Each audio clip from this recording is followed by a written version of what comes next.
अस्सलामुअलैकुम दोस्तों, कैसे हैं आप। यूँ तो मेरी सारी वीडियोस इंटरटेनमेंट के मकसद के लिए होती हैं, लेकिन आज मैं एक ज़रूरी वीडियो आपके साथ शेयर करना चाहता हूँ और जो पैगाम आपको देना चाहता हूँ वो ज़िंदगी में कभी ना कभी आपके काम ज़रूर आएगा।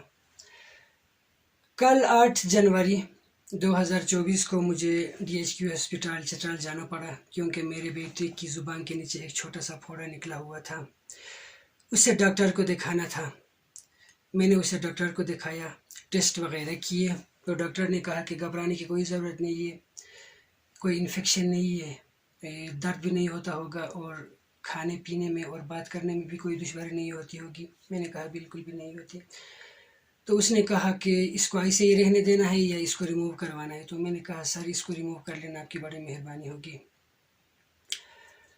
हम भी मुतमईन हो जाएंगे। तो डॉक्टर साहब ने कहा ठीक है, इस फोड़े को रिमूव कर लेते हैं, लेकिन इसके दो तरीक़ेकार हैं।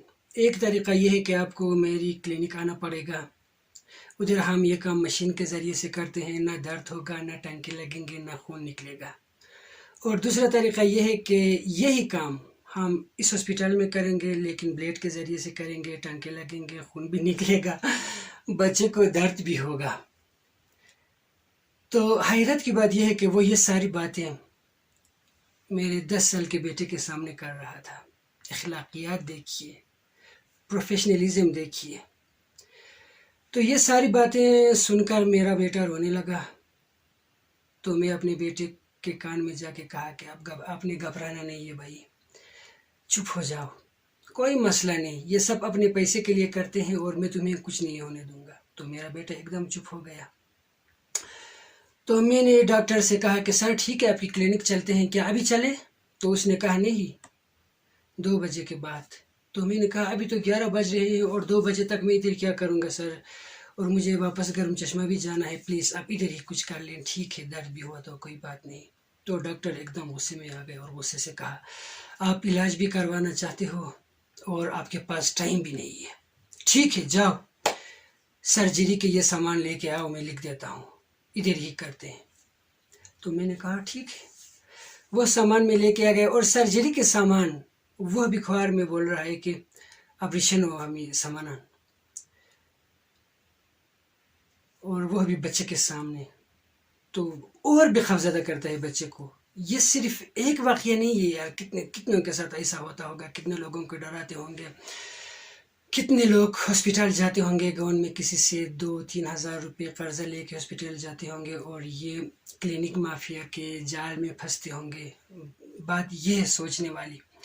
तो मैंने वो सर्जरी के सामान लेके आ गया और बच्चे की ज़ुबान में जो फोड़ा था उसको रिमूव किया गया और ये सारा प्रोसेस मुकम्मल होने में 4 मिनट और 37 सेकेंड लगे। देखिए इतना सा काम है और डर इतना ज़्यादा, जो खौफ फैलाते हैं वह कितना ज़्यादा है, और हमसे टाइम मांगते हैं 4 घंटे 5 घंटे इंतज़ार करने के बाद मेरी क्लिनिक आ जाओ। तो ये डर का कारोबार है, हर जगह चलता है, टीचर से लेकर दुकानदार तक, बाज़ार से लेकर गांव तक, हर जगह हमें डराया जाता है। जिसके हाथ में भी थोड़ा सा इख्तियार है, चाहे वो उसको गांव में हम बड़े मानते हैं या लीडर मानते हैं या घर के अफराद में भी जो कोई बड़ा है, सब हमें डराते हैं और डर के कारोबार से या ज़हनी सुकून पाते हैं या साइट में उनको कोई मुनाफा होता है। मसलन कोई टीचर, मैंने अपने स्कूल के दौर में ऐसा बहुत देखा है, टीचर आराम से बैठा है, पढ़ाता नहीं है और जब बच्चे शरारत करते हैं तो कहता है कि तू चोर बनेगा, क्योंकि तुमने शरारत की है, मेरे आराम में खलल डाला है और तू चोर बनेगा। मेरे साथ ये हुआ है स्कूल के ज़माने में, आज भी जारी है। डराते हैं, ये डर का कारोबार है, चलता है।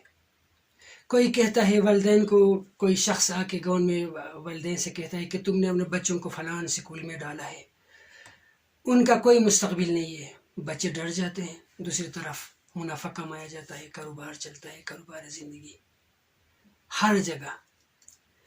दुकानदार से हम जब कहते हैं कि यार ये चीज़ इतनी महंगी क्यों है, तो वह कहता है कि अगले महीने और भी महंगी होने वाली है, तो हम 2-4 चीज़ें इजाफी लेते हैं, हम डर जाते हैं بر وقت پیسہ پے کرتے ہیں ان کو فائدہ ہوتا ہے. تو ہمیں ڈرنا نہیں ہے، ان کا مقابلہ کرنا ہے، اپنی مجبوری کا فائدہ کسی کو اٹھانے نہیں دینا ہے. میں ایک اور واقعہ آپ کے ساتھ شیئر کرنا چاہتا ہوں. ایک دفعہ مجھے چترال سے گرم چشمہ آنا تھا. اس وقت گاڑی کا کرایہ 200 روپے تھا.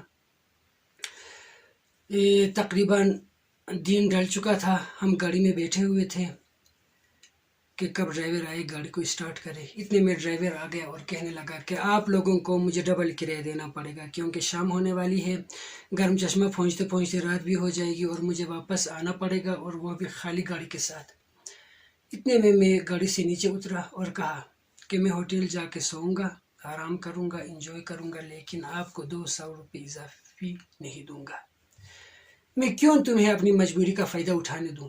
میں ہوٹل چلا گیا، کھانے پینے کے علاوہ بیڈ کے لیے 1000 روپے دے دیا، اطمینان سے سو گیا. بھرپور نیند آئی، بہت مزہ آیا. کیا لگ رہا ہے میں بیوقوف ہوں، کم عقل ہوں؟ بات بیوقوفی یا کم عقلی کی نہیں ہے، بات اخلاقیات کی ہے، بات اصول کی ہے. میں کیوں مظلوم بنوں؟ میں کیوں اپنی مجبوری کا فائدہ اٹھانے دوں ایک ایسے شخص کو جو میری مجبوری کو جانتا ہے اور میری مجبوری سے فائدہ اٹھانے کا فن بھی اس کو آتا ہے. اور اس شخص کو گرم چشمہ سے چترال نہیں جانا تھا کیونکہ گرم چشمے میں اس کا گھر ہے، اس کے ماں باپ ادھر رہتے ہیں، اس کے بھائی ادھر رہتے ہیں، وہ اپنی فیملی کے ساتھ ٹاؤن چترال میں رہتا ہے. یہ بات اپنی جگہ ہے، لیکن وہ کبھی بھی خالی گاڑی لے کے واپس نہیں جاتا ہے. ادھر اپنے بھائیوں کے ساتھ، ماں باپ کے ساتھ ٹھہر جاتا اور صبح جاتا پھر سے سواری لے کے. تو بات ہے مجبوری سے فائدہ اٹھانے کی. تو آپ بھی اگر ڈاکٹر آپ سے کہے کہ آپ میری کلینک آ جاؤ، معاملہ گمبھیر ہے، تو آپ سمجھ جائیں کہ معاملہ گمبھیر نہیں بلکہ نارمل ہے. ٹھیک ہے. اور یہ ہے ڈر کا کاروبار، اور ڈر کا کاروبار ہر جگہ چلتا ہے، ہر ادارے میں، ہر دفتر میں، ہر جگہ، بازار سے لے کر گاؤں تک. کسی کو بھی ذرا سا بھی اگر اختیار ملا ہے تو وہ اس اختیار سے ڈر کا کاروبار شروع کرے گا، یا پیسہ کمانے کے لیے یا اپنی ایگو کو اطمینان دینے کے لیے یہ ڈر کا کاروبار ضرور چلائے گا. آپ کبھی بھی کسی کو بھی اپنی مجبوری سے فائدہ اٹھانے مت دیں. اپنا حق مانگیں لیکن مظلوم بن کر نہیں. ٹھیک ہے. اپنا خیال رکھیں. اللہ حافظ.